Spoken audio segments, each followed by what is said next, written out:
एक बार एक भक्त था, लड्डू गोपाल जी की सेवा करता था, पर उसके जीवन में इतना कष्ट था, इतना दुख था कि वो रोज लड्डू गोपाल जी से प्रार्थना करना था, मेरे जीवन में सुख आ जाए, मेरे जीवन में सुख आ जाए। 10 वर्ष निकल गए लेकिन उसके जीवन में सुख नहीं आया। तो एक दिन उसका एक मित्र आया, उस मित्र ने आकर के कहा, बोले भैया हमारा तो घर भी बन गया, हमारा तो व्यापार भी बहुत अच्छा चल रहा है, बच्चे भी अच्छे पढ़ लिख रहे हैं, बहुत बढ़िया चल रहा है। तो उस भक्त ने कहा, भाई तुम कौन से भगवान की पूजा करते हो? मैं गोपाल जी की पूजा करता हूं, 10 साल से कह रहा हूं, मेरा तो कोई भी काम नहीं बन रहा। उस भक्त ने कह दिया, मैं तो शंकर जी की आराधना करता हूं, शिव आराधन करता हूं, और सुनो हम तुमको एक राय दें। बोले क्या? ये गोपाल जी की सेवा थोड़ी तुम कम करो, शंकर जी की आराधना करो, शिव भक्त, शिव जी जल्दी प्रसन्न होते हैं। और मेरा आपका, हम सब संसारी लोगों का स्वभाव ऐसा ही है, जहां की तरफ हमको लगता है कि पटला भारी है, हम वहीं की तरफ झुक जाते हैं। एक क्षण लगता है हमको छोड़ने में, अविश्वास बहुत जल्दी आता है हमारे मन में। गोपाल जी को उठा करके अलमारी में रख दिया, शंकर जी ले आया, अब शंकर जी की पूजा करने लगा। अगले दिन जैसे ही शंकर जी का आराधन करते समय अगरबत्ती लगाई, तो अगरबत्ती का धुआं स्वाभाविक रूप से ऐसे उड़ करके इधर जा रहा था जहां अलमारी में ठाकुर जी बैठे थे। तो उस भक्त ने क्या सोचा, 10 सालों से तुम्हारी पूजा कर रहा हूं, आज तक बोले नहीं, आज तक मेरी एक भी बात मानी नहीं, आज तक मुझे कुछ भी दिया नहीं, और आज जैसे ही खुद को अलमारी में बैठा के शंकर जी की पूजा करने लगा तो उनकी अगरबत्ती का धुआं भी अपनी तरफ खींच लिया, उनकी अगरबत्ती की सुगंधी भी खुद ले रहे हो, उनको नहीं लेने दे रहे हो। रुक जाओ, मैं आपको अलमारी से निकाल करके और कहीं रख देता हूं। जैसे ही अलमारी खोली तो क्या देखता है कि जो मूर्तिमंत लड्डू गोपाल थे वो प्रत्यक्ष प्रकट होकर के वहां बैठे थे। क्यों? क्यों? क्योंकि 10 साल उसने सेवा करके ठाकुर जी को मूर्ति ही माना था। आज पहली बार उसके मन में यह भावना आई कि इनकी भी नाक है, ये भी सूंघते हैं, यह भी प्राणी हैं, इनके अंदर भी प्राण हैं। उसके अंदर यह भावना आ गई कि मैं दूसरे देवता की सेवा कर रहा हूं तो इनको शायद जलन हो रही है। ये जलन होना, किसी धुआं को अपनी तरफ खींचना, सुगंधी सूंघना, ये चैतन्य का स्वरूप है, ये जड़ का स्वरूप नहीं है। आज 10 साल बाद उसने ठाकुर जी को चैतन्य माना, इसलिए प्रकट हो गए ठाकुर जी। इससे यह बात प्रमाणित होती है। हम आज तक अपने ठाकुर जी के प्रति चैतन्य बुद्धि कर ही नहीं पाए हैं, इसलिए ठाकुर जी जड़ ही रहते हैं, वो चैतन्य नहीं बनते। उनके प्रति चैतन्य भावना रखो, उनके प्रति चैतन्य की स्थिति रखो। और चैतन्य स्थिति कैसे होती है?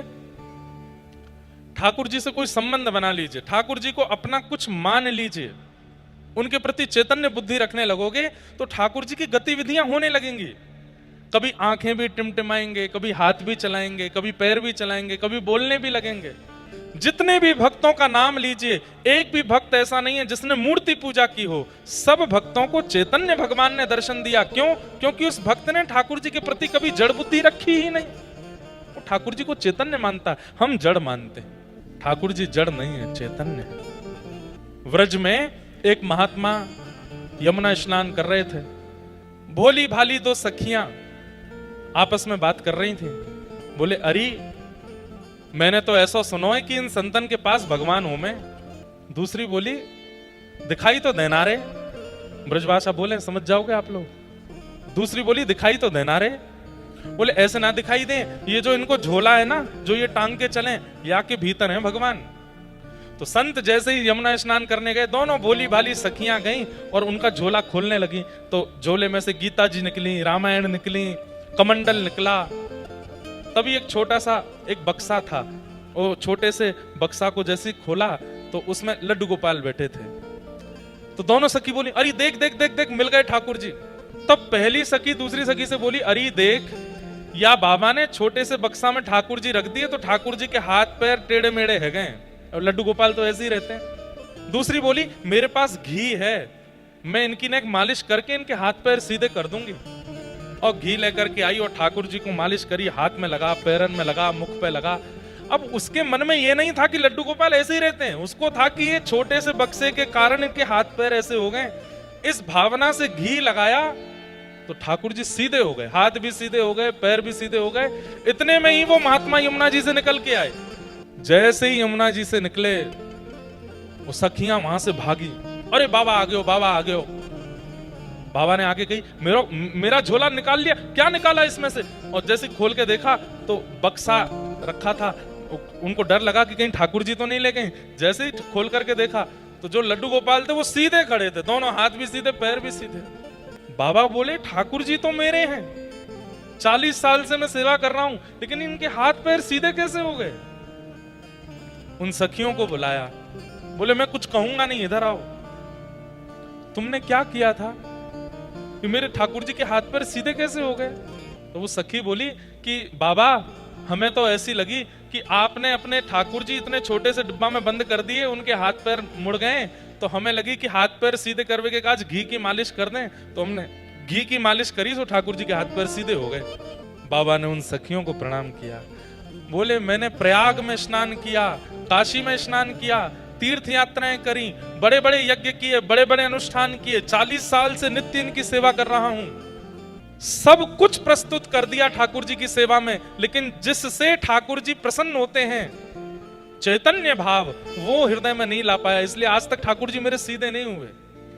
लेकिन आज तुम लोगों की भावना से मुझे पता चल गया कि ठाकुर जी के प्रति चैतन्य बुद्धि रखनी चाहिए। हमारी गिरधर लाल जी इतने से हैं, लेकिन उनके प्रति कभी आज तक जड़ बुद्धि नहीं आई, चैतन्य बुद्धि। और चैतन्य बुद्धि कैसे? अहिल्यानगर में कथा है, ठाकुर जी को पर्ची डाल के पूछेंगे आप चलोगे? जो पर्ची ठाकुर जी के पैरों के पास जाती है समझते हैं यही उत्तर है, खोल के देखते हैं ठाकुर जी कहते हैं नहीं, मतलब नहीं जाना। अभी कुछ दिन पहले मैं साउथ अफ्रीका गया था, वहां मेरा ले जाने का मन नहीं था। मैंने कहा वहां लोग गौ मांस खाते हैं, फ्लाइट इतनी लंबी होगी, व्यवस्थाएं इतनी होती नहीं है, ठाकुर जी को घर ही छोड़ जाते हैं। पर मन में आया कि एक बार पर्ची डाल के पूछ लेता हूं। पर्ची जब डाली ठाकुर जी को, एक आश्चर्य हुआ। मैंने पंडित जी एक थे, उनसे बोला, मैंने कहा 2 पर्ची बनाओ, एक में लिखना साउथ अफ्रीका जाना है और दूसरे में लिखना साउथ अफ्रीका नहीं जाना है, 2 पर्ची बनाओ। तो पंडित जी ने पर्ची बनाई, 2 पर्ची बना करके मुझे बोले डाल दो महाराज जी। तो जैसे ही मैंने डाली, तो उठाई, तो उसमें लिखा था साउथ अफ्रीका जाना है। मैंने कहा ठाकुर जी तो आज्ञा कर रहे हैं जाना है। तो मैंने कहा दूसरी पर्ची भी ऐसे ही, बस दूसरी पर्ची उठाई, उसको खोल के देखा, दोनों पर्चियों में यही लिखा था साउथ अफ्रीका जाना है, नहीं लिखा ही नहीं था इसमें। मैंने पंडित जी से कहा, मैंने कि सुनो, आपने दोनों पर्चियों में लिखा है साउथ अफ्रीका जाना है, दूसरी में भी लिखा साउथ अफ्रीका जाना है। वो बोले महाराज जी इतने सालों में पहली बार मैं नहीं लिखना भूल गया हूं कि मैंने नहीं लिखा था, वो इसमें है ही नहीं, मुझे समझ नहीं आ रहा है, मतलब नहीं शब्द था ही नहीं उसमें। अब मैं बड़ी आश्चर्य में पड़ गया, अब क्या करूं, ये तो दोनों पर्चियों में एक ही बात लिखी थी। तो मैंने कहा एक पर्ची और बनाओ। तो हमारे एक सखा बोले कि ठाकुर जी की जाने की इच्छा है, इसीलिए दोनों पर्चियों में जाना है लिखा आया है, आप दोबारा क्यों पूछ रहे हो? मैंने कहा भाई पता नहीं, मेरे को मन में लग रहा है कि कहीं ऐसा तो नहीं ठाकुर जी यूं कह रहे हो तेने दोनों पर्ची में एक ही बात लिखी है, या मैं मेरी क्या गलती, नहीं एक पर्ची और बनाते हैं। तो एक में स्पष्ट लिखा है साउथ अफ्रीका जाना है और साउथ अफ्रीका नहीं जाना। अब मैं पर्ची डालने में घबरा रहा था, क्योंकि ठाकुर जी का एक स्वभाव है, एक बार बोलते हैं ठाकुर जी, 2 बार नहीं बोलते। अगर आप दूसरी बार पूछने जाओगे तो ठाकुर जी जबरदस्ती वो बोलेंगे जो आप सुनना नहीं चाहते, इसलिए एक ही आज्ञा माननी है। तो मैंने पहले लाल जी के चरणों में प्रणाम किया, खूब कान पकड़े, मैंने कहा देखो आप गुस्सा मत होना, और गुस्सा होकर के वो मत बोलना जो मैं नहीं सुनना चाहता। मेरी भूल से दोनों, हाँ लाली अभी लेता हूं बैठो। मैंने कहा मेरी भूल से दोनों पर्चियों में जाना है लिखा गया है, एक लास्ट बार बता दो जाना है कि नहीं जाना। और जब पर्ची डाली तो जो चरणों के पास गई, उठाई तो उसमें लिखा था साउथ अफ्रीका जाना है। अब चाहे उसमें 12 घंटे की फ्लाइट हो, 4 घंटे का कहीं ले ओवर हो, कोई खाने को नहीं मिले, पीने की व्यवस्था नहीं, लेकिन ठाकुर जी को जाना है तो जाना है। वो गए वो, और जहां नहीं जाना वहीं नहीं जाना। इसका मतलब क्या है? वो चैतन्य है, उनके प्रति चैतन्य भाव। कितनी लीलाएं हमारे लाल जी करते हैं, ऐसी बहुत लीलाएं हैं जो मैं बता भी नहीं सकता मंच से। एक बार पहले जब शुरुआत में सेवा करनी प्रारंभ की, तो घर में नौका विहार कर रहा था, तो जब ठाकुर जी को नौका में बिठाया तो मेरे मन में ऐसी भावना हुई कि ठाकुर जी का नौका में बैठने का मन नहीं है, पानी में कूदने का मन है। लेकिन घर के सब बड़े लोग, कुछ गुरुजन भी थे, मैंने कहा अच्छा नहीं लगता, ठाकुर जी को नौका विहार कराओ।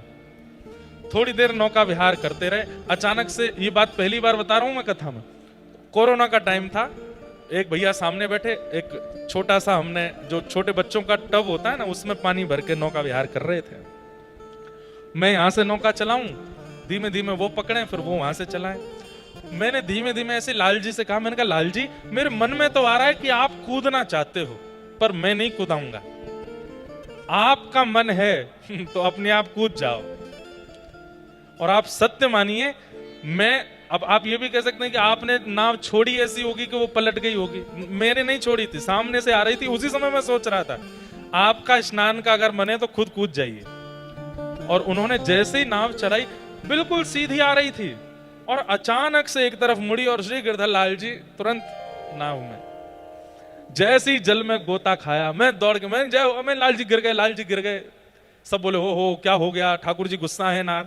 मैं मनी मन खुश हूं, मैंने, मुझे पता है ना क्या हुआ, इनका डुबकी मारने का मन था, इसीलिए कूदे हैं।